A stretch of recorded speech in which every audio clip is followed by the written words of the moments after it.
exclusive. Infield. Cheesesteak. Hello and welcome to another team profile and projection here on Talkin Baseball, which is brought to you by SeatGeek. Today we've got your NLCS losers. The Philadelphia Phillies, you guys ranked them as the fifth best team in Major League Baseball. They won 90 games last year, which gave them second place in the NL East. They lost in the National League Championship Series in Game 7 to the Arizona Diamondbacks.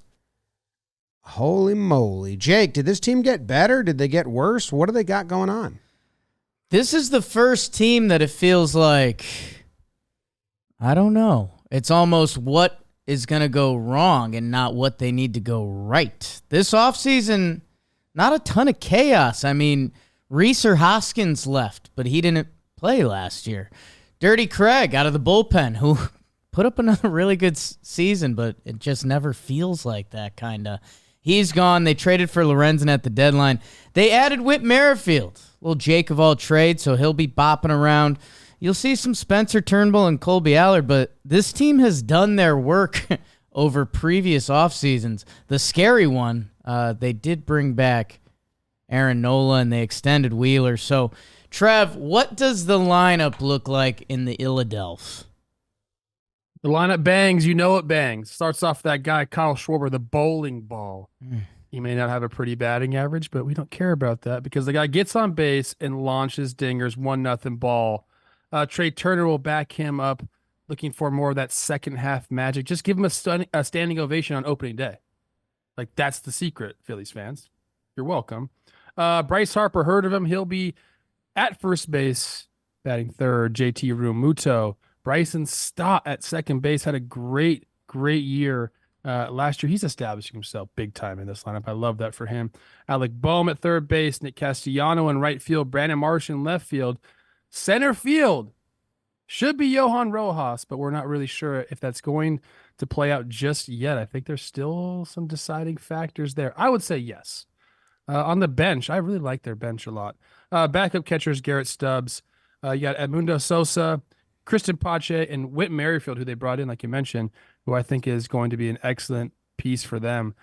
So the lineup is long. It's dangerous. It's beautiful. James, what about that rotation and bullpen? The rotation are a lot of names you're going to know because we've been flirting with this team in the postseason for a couple years now. Zach Wheeler. He's good. Aaron Nola returns. Ranger Suarez. The Moxie King when the ball's hit back to him. Unbelievable. Yes. Taijuan Walker at the 4 and Christopher Sanchez slotted in as the 5th starter. Some notes on that, I guess, the rotation depth if you want. But in the bullpen, you got Jose Alvarado, Jeff Hoffman, Gregory Soto, Spencer Turnbull, Sir Anthony Dominguez, Matt Strom, Junior Marte, and Connor Brogdon. And that's what you got. Can I get a note on the bullpen real quick? I just saw a clip of Jose Alvarado calling himself fat. Yeah. And he's like, earmuffs. He's like, I'm fucking fat, bro. Like, that's just guys being guys. Like, what a great quote that is. That's the Phillies, man. They are who they are, all of them. They really are. They're like the most secure in their own skin. I mean, yes. You got Schwarber. He is who he is. He plays how he plays. Like, he is pretty stubborn and dead set about that in a good way. I mean, even Castellanos, I mean, that dude doesn't give a shit what anyone thinks about him. He is who he is. Bryce Harper should feel the pressure of the world at 16, never did. You know, you got Marsh Bryce Harper wetting his the hair world, in center seriously? field. I think that's a great point, actually, Jimmy. Like, they've created this culture there. I think that's where we have to start with this Phillies team, is the culture of the clubhouse. I think I talk about it quite often on the show, and sometimes it gets dismissed, like, you know, every team should have a good culture. It's like, that's not the case, guys.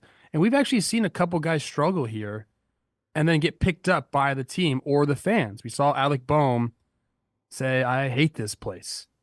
And the fans and Castellanos and Kyle Gibson like picked the guy up. I know Gibby's not there anymore, but picked this guy up and said, hey, like, it's going to be okay. Now he's thriving there. The same thing goes with Trey Turner, like felt a little bit of pressure after signing the deal, gets a standing ovation on August 4th. Go check the numbers out from before August 4th to after August 4th. Like, so there's a culture there that's in the clubhouse, but you also have to give credit, and this is me like eating some of my words from before, credit to the fans there in Philadelphia for, being part of that. So yeah, these guys are comfortable in their own skin, and it's a reason they have been able to go as far as they've gone in the last couple of years. But this is a team that's, you're right, man. They pull for each other, they root for each other, and I feel like they've been through some battles now where like nothing will phase this team. They'll go as far. Well, they can go as far as you can go. Yep. In baseball. I agree. How about that analysis? It's good stuff, Trev. I mean, we got our most cussing out early on in this episode. It's the Phillies. Fuck. That's who these guys are. It's who the city is. The city loves them. My God. Going back to some early Talkin baseball days, talking about how Gabe was too sexy for Philly, and now we've landed here. Rob Thompson, Philly sexy. Big time. Yeah. Hurts Trev's soul to hear that. Philly sexy. Okay. I don't know. I look at this team, and it's... Topper's basically the smart guy in the mob. Okay. We got to kill him. Yes. Yeah. That's him. For me in this Philly season, last year they were coming in without Bryce Harper, right? He was getting TJ. He was going to try to learn to play first base on the fly. And guess what? He did it because he's Bryce Harper. A lot of players would have been kind of scared to put themselves into that position. I'm going to play a new position and I'm not going to have my throwing arm. Like it's literally like an ancient warrior going into battle and being like, no sword today. I want to see from the Phillies this year. They got out to a slowish start. You mentioned Trey Turner. He was coming off his WBC where he was literally Captain America, and then the contract, and he came in a little slow with the Phils, and then he found it at the end. Bryce Harper was banged up to start the season.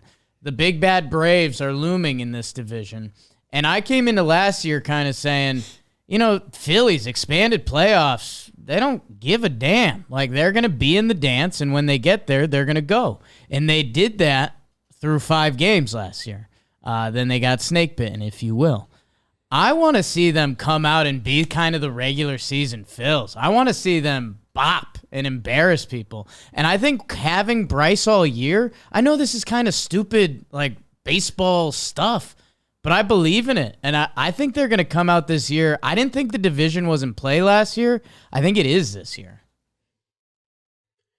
They had one really bad month last year where I think they were finding themselves. Once they started going, like it was... They started with 12 games on the road last year, a 12-game roadie, and they got a little behind there. And then it felt for the first month and a half, too, they were just chasing 500. They would kind of catch up, get there, fall back, catch up. So if they can get rid of that. No way there was 12 games on the road. But maybe they did poorly in their first 12 games on the road. You always do 2 series and then 2 series. No, yeah, it was at Texas, at New York. They came home for Cincinnati and Miami, then at Cincy, at Chicago. So they had quite a few to start, but not 12 in a row. Sorry, Poppy. It's early. 1 and 6 in their first 7. Bad. Sorry, guys. You're all good. What do you think them beating the Braves the way they did last year in the division series? How much carryover do you think that brings into the season? And is that kind of why you're saying you think the division is in play this year, Snake? I think it's more so... No, I don't think they ever feared the Braves like that. I think True. They always knew in a playoff series, our best versus their best, why not beat them? I just think over 162 expanded playoffs, the way the Braves were built last year, which, again, they're not built super different, but not coming in with Harper. I thought that was significant.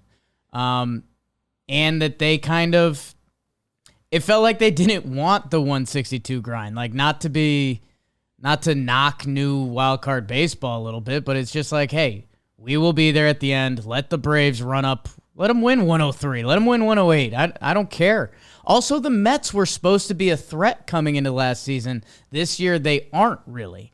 Where that was kind of where my brain jumped to is like, okay, those two are going to bump heads. Like, Mets are back at it. Braves are going to run. Phillies will be there, and then when it matters, they're not going to be scared at all. This year, a little less competition in the NL East.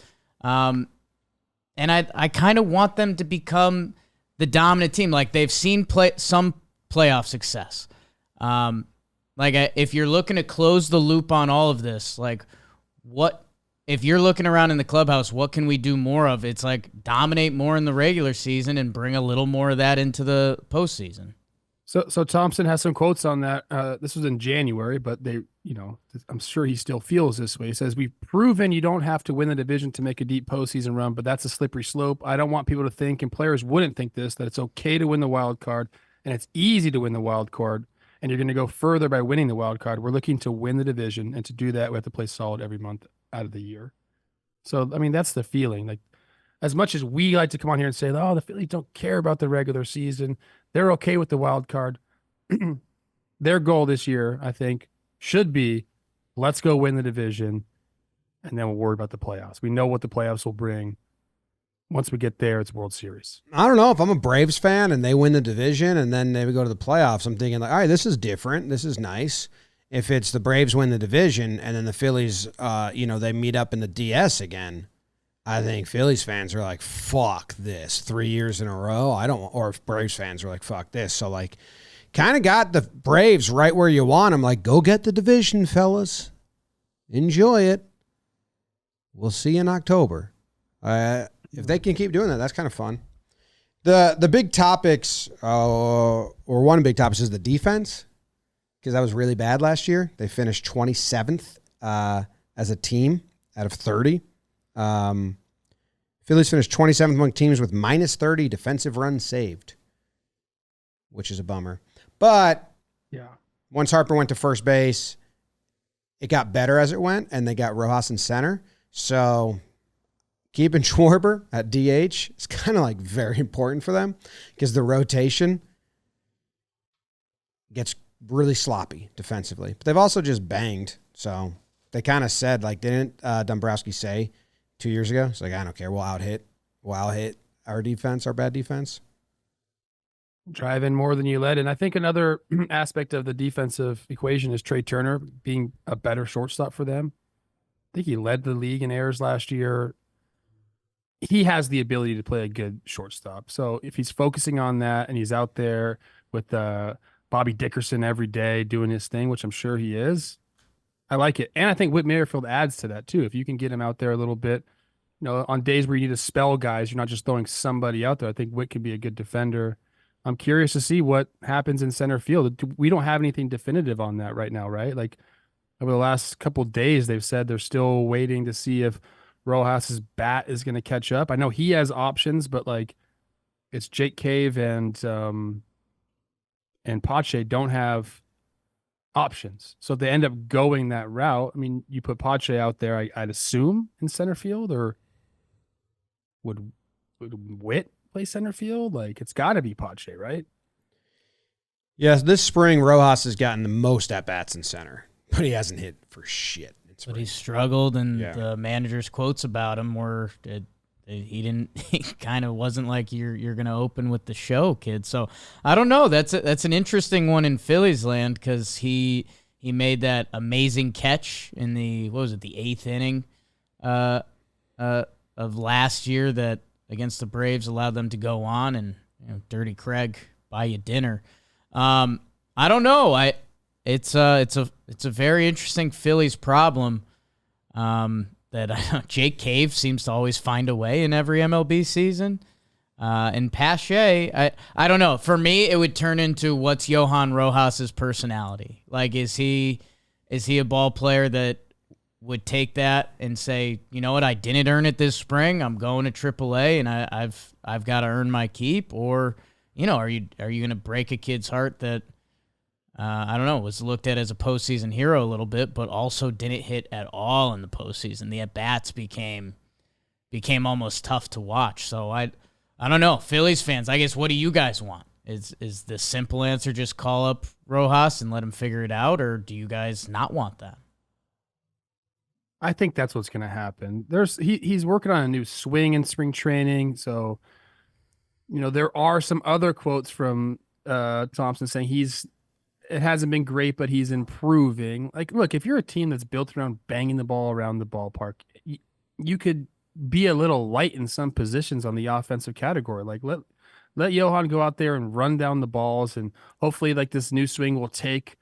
Hey, throw some bunts down or something, bro. You're fast as shit. Like, let's figure some things out where you can contribute offensively. That doesn't necessarily mean you have to, hit the ball in the gaps all the time. Like, you can find yourself being a serviceable player on this team by playing great defense, running the bases correctly. Your swing hopefully will come along during the year. I mean, you're putting the work in, you're seeing improvements here and there. Their strikeout rate is down. So, like, do they really need a center fielder that bangs? And how many teams have a center fielder that bangs? Like, that's become a position that's defense, defense, defense. So I'd assume it makes most sense, I believe, roster-wise for him to get the nod and just be out there. And if he just falls flat on his face offensively and, like, for whatever reason they can't stand it, then you figure something out. But it seems to me like he's going to be the guy. I like the makeup of their offense a lot.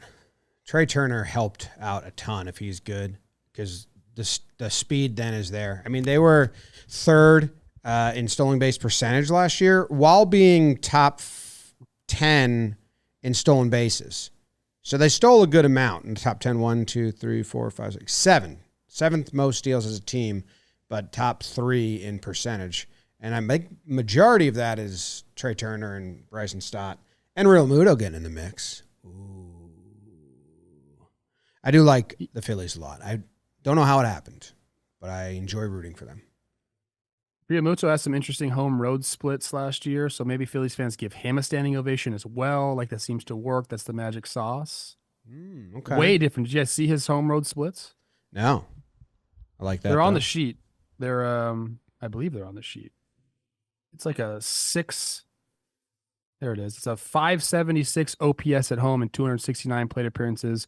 It's a 951 away and 271 plate appearances. So basically the same amount of at-bats, and you're a Hall of Famer in one, and you're a guy that's in AAA in the other. It's crazy. Well, the year before, in 2022, it was the opposite. And 2021, he was better at home. 2021 was kind of split. 2022, a 909 OPS at home and a 729 away. Interesting. So maybe he just overcorrected.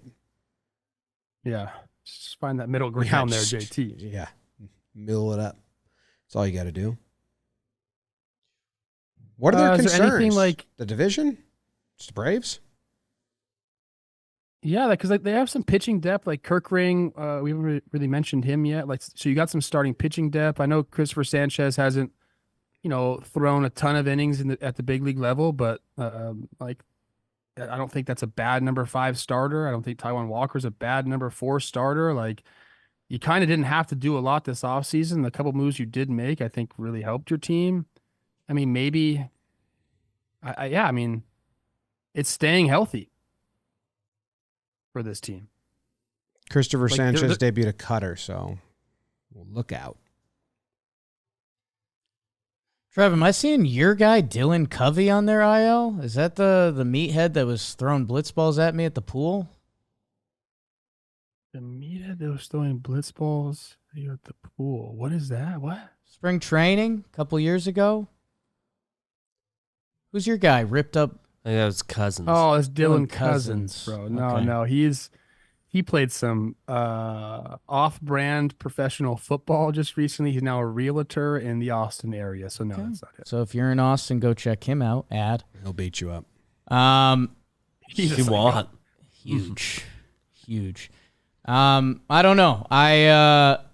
It's just the course of the MLB season. Like right now, we're saying we were fine with the rotation. Like, I don't know, Christopher Sanchez, some of the pitching nerds really like him and think he could break out.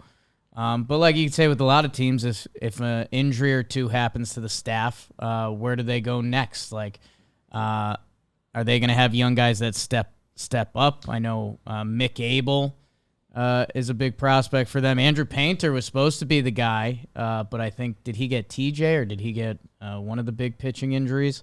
So I don't know. If a guy like Mick Abel comes up and he's 22nd prospect in baseball and he's a guy, I mean, that's where I don't know, man. This Phillies team it's I don't want to say it's perfect, but like all of these guys are kind of in their prime. Like you got 31-year-old Schwarber, you got 30-year-old Trey Turner, 31 Harper, Real Muto's 33. I don't know. Like, Johan Rojas is the question, and if he just catches balls in center with a 500 OPS, the team's fine. I got something for you to look out for. Sure. Regular season versus the Braves last year, they were 5-8. Braves beat them 8 times. They lost. They beat them 5 times. So then they beat them 3-1. Arizona, regular season last year, they were 4-3. They beat them 4 times. They lost 3 times. So they had 2... Maybe you got a rope-a-dope teams.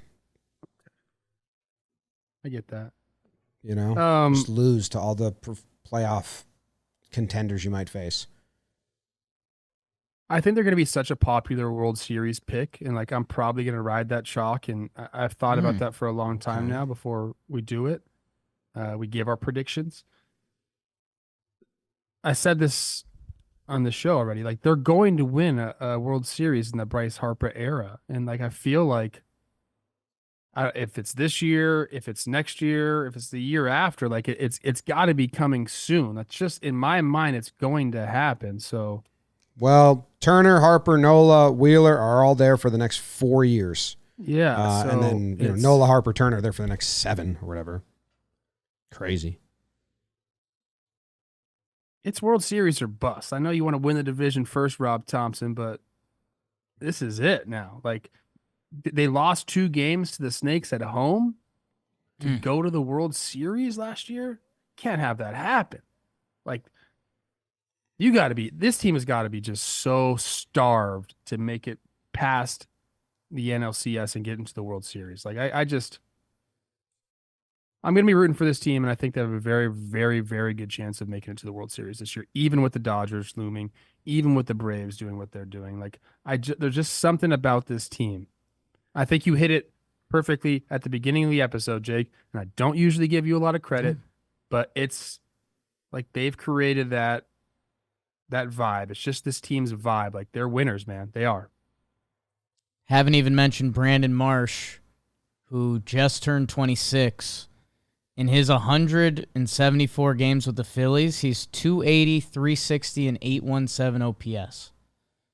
Like, okay, that for a lot of teams, for teams 20 through 30, we'd be talking, Brandon Marsh would be like the first note, and it would be like, does this guy have another level in his game? And for the Phillies, they're just like, okay, have your 8 OPS down in the 7 or 8 hole. We'll see you when the lineup flips. It's silly, man. It's silly. When is Andrew Painter going to return? Is he the bullpen weapon? Comes back fully recovered for October. Wow, is that a storyline? I have no idea. I could be wildly off. Doesn't expect to pitch in any games in 24 from Dombrowski. But what about October? Dombrowski? Don't trust him. Secret weapon. Never could. Secret weapon. He never. If really Brandon pitched Marsh just cut his above, hair and his I don't think beard, he's a pitched hot at AAA. boy. Yeah, don't think he's But on he the 40 also man. has that too. But he doesn't want to be a hot boy. He wants to be a greasy wet boy. He's a just Philly saying, hot boy. Trev, the Philly hot boy list. It starts with Marsh and Topper. Yet, okay. You're not supposed to get it. Actually, you didn't no. understand I'm that not supposed to Kapler didn't fit, and that was like the most easy thing to understand. I fit in there. So this is going to confuse you a little bit, and I'm sorry. But the top 3 Philly hot boys, number 1 is JT Realmuto, and that's going to throw you off. But that's just because he's a man. Yeah. Number 2 is Rob Thompson, also a man. And then it's Brandon Marsh. Bryce Harper doesn't get any. I mean, he has the beard and like, he's trying to really be Philly. He's adopted the city. I mean, I love what he's doing. It's a little like kind of funny to me too. Because now that I'm thinking about what Philly hot is, I guess Bryce Harper isn't Philly hot. No, but they accept him. Yes, he's one of them, but he's not like Philly hot. He's just way too rich. It's a little too elusive. He's like not like a real person. It's a little bit like if you go to college or a summer camp and you befriend someone that just grew up in a different part of the world, and it's like you don't want to change it. Like your group adapts to them. They're awesome. You love them. But like, I don't know. They're not going to change. They're from Nebraska. They wear some overalls. Like you don't touch that. You're happy for them. That's how they grew up. Bryce is so premeditated. It's delightful. And it should be a reminder to Philly fans. I would say once every 3 weeks, the Yankee fans do look at each other and go, fucking Bryce Harper is exactly what this team needed. Yes. The energy plays with, what he brings to the table. It's nuts, dude. I mean, it's so dumb, but I know I'm going to tweet out probably, I don't know, every other month the video, like Bryce Harper will be on the top step when someone scores on a 2-out single, and he's just going nuts and loving it. Like his in-game competitiveness is everything you want. One last question about Philly hot, and then we'll just leave that behind us. Is Aaron Nola Philly hot? Yeah, because he doesn't talk. If that look was talking, he's strong. I'm so lost. Right strong silent type. I mean, Aaron Nola just puts his hard hat on, goes to work, comes home, doesn't speak to his family. Attitude. I don't know if that's true. Beavers, we got to get that Jose Alvarado. If Nola save it for this show. Nola's skill set and position with the team, he could be a megastar. He could be on Subway commercials. He's not. Yes. No. Don't know if he turns them down or doesn't get them offered, but either way, he's not. That's Philly hot. He just wants to pet his dog and clean his shotgun. Like, oh boy, that's it. LSU boy. That's boy Georgia hot. Wanted to just stay in Philly. Match whatever offers out there. I'm staying in Philly. Actually, didn't he take a little less? Oh man, I just saw a picture of him that I didn't know he looked like this without a hat on sometimes. Okay. And it's the hatless pick can surprise you. I don't know if I want to share this with anyone. Don't share it then. I don't think it's I've seen it out there. I'll share with the people the DraftKings Sportsbook. It's time for fans to head to the ballpark. Picture. He looks like he wrote the Declaration of Independence. Root for the home team, Liberty Bell, as the baseball season gets underway. And right now, all new customers who bet $5 will get $150 in bonus bets instantly. Don't forget to use our code Talkin. So download the DraftKings Sportsbook app now. New customers use promo code Talkin. Bet just $5 on any wager and get $150 in bonus bets instantly. That's promo code Talkin. Only at DraftKings Sportsbook. The crown is yours. You guys aren't going to like this line. Okay. 90 and a half. It's 90 and a half. And is it really? Yeah. Yes. This team just doesn't want to win over 90 games. I mean, 2022, 87 and 75, go to the World Series. 2023, 90 and 72, should have been in the World Series, lost 2 games at home to the Diamondbacks. Like, I'm going to take the over. I'm going to jump the gun on this one. I think the rest of the division is not there. Like, I don't know what the Mets are doing. They got a lot of pieces I think they're going to try and trade at the deadline, as we said on their show. If Yuri Perez is out, the Marlins are kind of like Sandy and Yuri out. They still got arms, I know, but that was like scaring me, or at least making them a real threat. So I think the Phillies are the chasing team. I don't know if they're going to beat the Braves, but I think you'll have 2 teams 90-plus wins in the division. You just convinced me right there. I'll take the over as well. I don't know how over it's going to get. Could be a close one, but even though I probably have way too many overs, I feel pretty confident about the Phillies winning 91 games this year. get the broomstick out. I know that scares all of us, but yeah, I think Philly looks at the past couple years as we did not achieve the goal, and I think they're put in the division as part of their actual goals this year, and that can get them to the promised land. So I'm going over. This team, man, feels a little bit of a different level than what we've talked about. And I don't know, maybe that's Astros blinders or maybe it's reverse blinders on my Yankees, but we jumped up another tier. Do you know that Don Mattingly's son is their assistant GM? I didn't know that. I did not know that. You knew that, Trev? Well, I'm looking at their page right now. Oh. That's how I found out. Sam Foltz, shout out. Woo. Is that the key for any pitcher, though, Jose, is make sure your legs are strong? You know, allá en the grizzly bear. Yeah, you are. Allá the grizzly bear. I got, sometimes I call like to my people in the clubhouse, bro, I feel like a fat boy, you know, like I'm fucking fat. Is that the key for any It's good stuff. I mean, Nice drop, Beebs. That's awesome. there's your closer. And I'm a fan, now. I was not sure I liked him or not because he was so like attitudinal, you know. Randy Dominguez just throwing some at you. Ugh. Former Lehigh Valley Iron Pig teammate of mine.